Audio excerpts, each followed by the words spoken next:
الرجیم بسم اللہ الرحمن الرحیم۔ زائرین کرام، اس وقت ہم جناب حر کے مزار مقدس پر ہیں۔ جناب حر ابن یزید الریاحی، ان کا نام حر ہے، باپ کا نام یزید اور قبیلے کا نام ریاحی ہے۔ اپنے زمانے کے مشہور شخصیتوں میں ان کا نام آتا تھا، جنگجوؤں میں، بہادروں میں ان کا شمار ہوتا تھا۔ سردار کوفہ میں سے ایک سردار جناب حر بھی تھے اور اپنے زمانے کے معروف ترین افراد میں ان کا شمار تھا۔ امام حسین اسلام نے جب حج کو عمرے میں تبدیل کیا اور عراق کی طرف روانہ ہوئے، ابن زیاد نے تقریباً 4 لوگوں کو منتخب کیا تھا اور 1000 کا لشکر دے کر کے ان کو روانہ کیا تاکہ امام حسین السلام کا راستہ روکیں اور ان سے بیعت کا مطالبہ کریں۔ امام حسین السلام سے جناب حر کی جب ملاقات ہوئی تو جناب حر نے لجام فرس پہ ہاتھ ڈالا تو امام کو یہ چیز ناگوار گزری کہ امام وقت ہوتے ہوئے اور پورے ہاشمی خاندان اور سردار جوان جنت کے لجام پر کوئی ہاتھ ڈالے، اس سے بڑی کوئی اور گستاخی نہیں ہو سکتی تھی۔ کائنات کی سب سے بڑی خطا کہ امام کا راستہ روکا گیا، لجام فرض پہ ہاتھ ڈالا گیا۔ تو امام نے ایک جملہ کہا، حر تمہاری ماں تمہارے غم میں بیٹھے۔ اس سے محسوس ہوتا ہے کہ صابر امام کو کتنا ناگوار گزرا ہو کہ ناگہاں فوراً امام کی زبان پہ جملہ صادر ہوا۔ تو جناب حر نے کہا، اے فرزند رسول، تمہاری ماں کا رتبہ بڑا عظیم ہے، میں ان کا نام ان اغیار کے سامنے اپنی زبان پر جاری نہیں کر سکتا۔ تو علماء کہتے ہیں کہ یہی احترام فاطمہ زہرا سلام اللہ علیہا تھا، اللہم صلی علی محمد و آل جو جناب حر محمد۔ کو وادی نار سے اٹھا کر وادی نور تک لے آیا، سبحان جہنم سے اللہ، اٹھا سبحان کر اللہ۔ جنت تک لے آیا۔ اور تاریخ کہتی ہے کہ امام حسین السلام نے اتنے پیاسے تھے یہ لوگ، ان کے جانور اور ان کے سپاہی، کے پانی پلایا اور امام کے اقتداء میں نماز پڑھی اور جب چلنے لگے تو پھر امام سے بیعت کا مطالبہ کیا اور بات ہوتے ہوتے کربلا کے میدان تک پہنچے۔ امام نے مٹی کو اٹھایا اور سارے واقعات آپ خطبہ ذاکر علماء فاضل موجود ہیں، سنتے رہتے ہیں۔ تو ان چیزوں سے مولا نے کہا ہمارا اب وقت آ گیا اور یہ مکان بھی آ گیا، یہی اس سے آگے ہم نہیں بڑھیں گے۔ پورا تاریخ گزرتی رہی، 9 محرم گزر گئی، شب عاشور آئی، صبح نمودار ہوئی تو کیا دیکھا کہ بچوں کے لطش کی آوازیں آ رہی ہیں۔ تو ایک انقلاب برپا ہوا کہ ابھی تک ہمیں تو یہ بتایا گیا تھا کہ امام حسین السلام سے بیعت لینی ہے، لیکن پتہ چلا کہ نہیں، وہ یزید کا فرمان آ گیا ہے کہ امام حسین السلام اگر بیعت قبول نہیں کرتے ان کا سر قلم کر دیا جائے۔ تو جناب حر کو یہ بڑا شاک گزرا اور کہا کہ فرزند رسول کے خون سے اپنے ہاتھوں کو رنگین کیا جائے گا، یہ نہیں ہو سکتا۔ فوراً اپنے کو، اپنے بھائی اور غلام ان کو لے کر کے چلے بیٹے کو۔ امام حسین السلام کی خدمت میں آپ سنتے رہتے ہیں کہ اپنے ہاتھوں کو بندھوایا، آنکھ کو پٹی بندھوائی اور قرآن کو لے کر کہا، امام حسین السلام نے نظریں کیسے ملاؤں گا کہ میری وجہ سے ان کے بچوں پر یہ ظلم ٹوٹا ہے اور یہ سارا ان سب کا ذمہ دار میں ہوں۔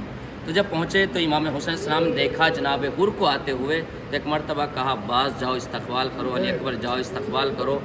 کریم کربلا کا کرم دیکھیں کہ جناب حر یہ سمجھ رہے ہیں کہ میں سب سے بڑا گستاخ ہوں، میں نے گنہگار ہوں، خطا کار ہوں، پتہ نہیں حسین مجھے معاف کریں گے کہ نہیں کریں گے۔ لیکن کرامت کی سب سے بڑی دلیل ہے کہ حر نے دل میں سے سوچا اور ندامت کے 2 آنسو اپنے آنکھوں میں جاری کے۔ امام حسین السلام نے کہا، باز جاؤ استقبال کرو، علی اکبر جاؤ استقبال کرو۔ کہا، فرزند رسول کیا میری خطا معاف ہو سکتی ہے؟ ایک جملہ امام حسین السلام نے، انت حر فی الدنیا و سعید فی الآخرہ، اے حر جاؤ، میں نے تمہیں آزاد کیا، تم دنیا میں بھی آزاد ہے، آخرت میں تمہارے لیے خوش بختی ہے۔ اور سینے سے لگا کر کہا، اے حر تم جب کل دشمن بن کے آئے تھے میں نے تمہیں بھی سیراب کیا تھا، تمہارے لشکر کو بھی سیراب کیا، آج تم دوست بن کر آئے ہو، لیکن غربت میری یہ ہے کہ میرے پاس ایک قطرے آب بھی نہیں ہے، لیکن میں ساقی کوثر کا بیٹا ہوں، میں ضیافت میں پیچھے نہیں رہوں گا۔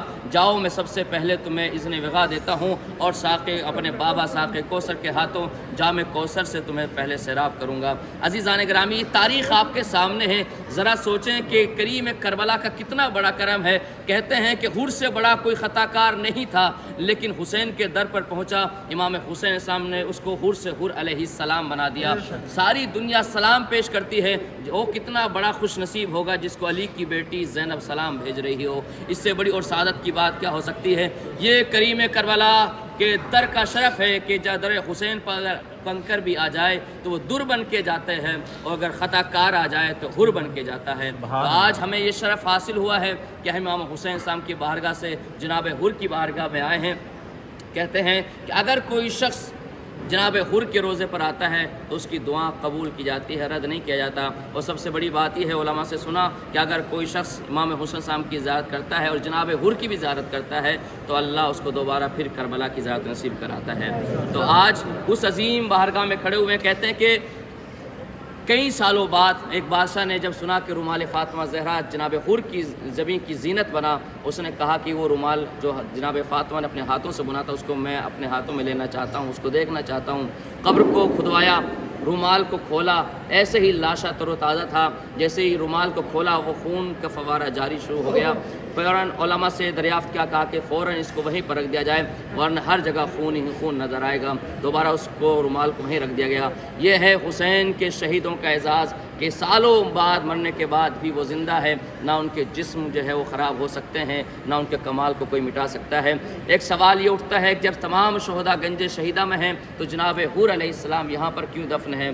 کہا یہ جاتا ہے کہ جب روز عاشور آیا تو ان کے قبیلے والے نے جب لاشوں کو پامال کر رہے تھے، دیکھا ہمارے سردار کا لاشا پڑا ہوا ہے، اس کو اٹھا کر کے لے کر چلے اور اس جگہ پر جب پہنچے تو یہاں سے جناب حر کا لاشا آگے نہیں بڑھا، 7 سواریاں بدلی، مجبوراً پھر یہیں پر جناب حر کو دفن کرنا پڑا۔ ایک مرتبہ جب یہیں پر دفن کر دیا تو علماء نے کہا کہ جناب حر کا نام کیونکہ شہدائے کربلا میں تھا تو لہٰذا جناب امام حسین السلام نے جو زمین خریدی تھی اور جناب علی اکبر کے نام کی تھی تو ان کا نام شہدائے کی کربلا کی فہرست میں تھا، تو انہیں زمین کربلا ہی میں دفن ہونا تھا۔ کہا یہ جاتا یہ حدود کربلا ہے جہاں جناب حر کا مزار مقدس ہے، یہاں تک امام حسین السلام نے زمین کربلا کو خریدا تھا جو جناب علی اکبر کے نام کیا تھا۔ بہرحال ہو سکتا ہے کوئی اور بھی مصلحت ہو کہ جناب حر کا لاشا یہاں پر دفن ہو، لیکن جو علماء نے تعلیقیں لگائے ہیں وہ یہی بیان کیا جاتا ہے۔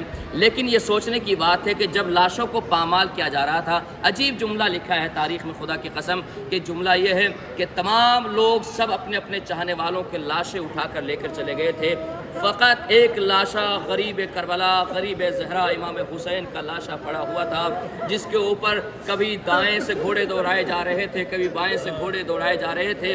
عجیب جملہ ہے تاریخ میں کہ حسین کے لاشے کو پامال کرنے کے لیے شام سے بھاری بھرکم گھوڑوں کو منگوایا گیا تھا، جو وزندار گھوڑے تھے۔ 7 گھوڑے ایسے شام سے منگوائے گئے تھے جن کا وزن بہت زیادہ تھا۔ فرزند رسول حسین کے لاشے پر اس گھوڑوں کو دوڑایا گیا۔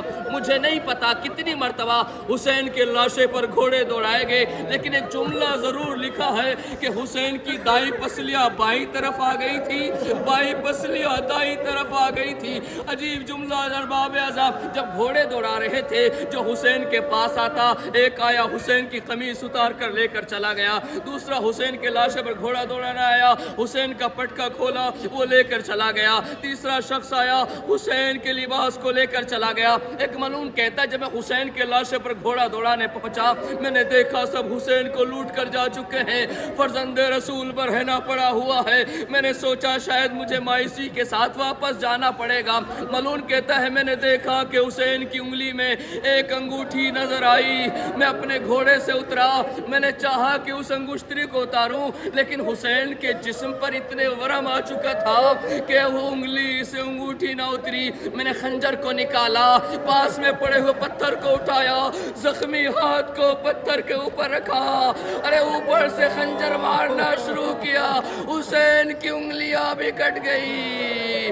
ارے زینب جب بھائی کے لاشے پہ پہنچی نا، ایک جملہ کہا حل انت اخیک الحسین، کہ تو ہی میرا حسین ہے جس کا گلا کٹا ہوا ہے، انگلیاں کٹی ہوئی۔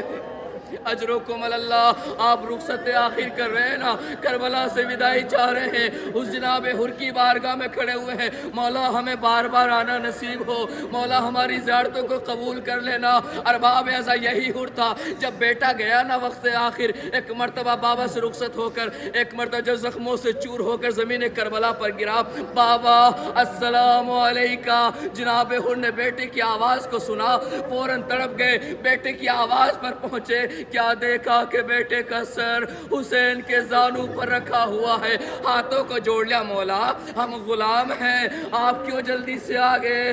کہا کہ میں اس لیے آیا ہوں، ارے جوان بیٹے کا لاشا تم ضعیف نہیں دیکھ پاؤ گے،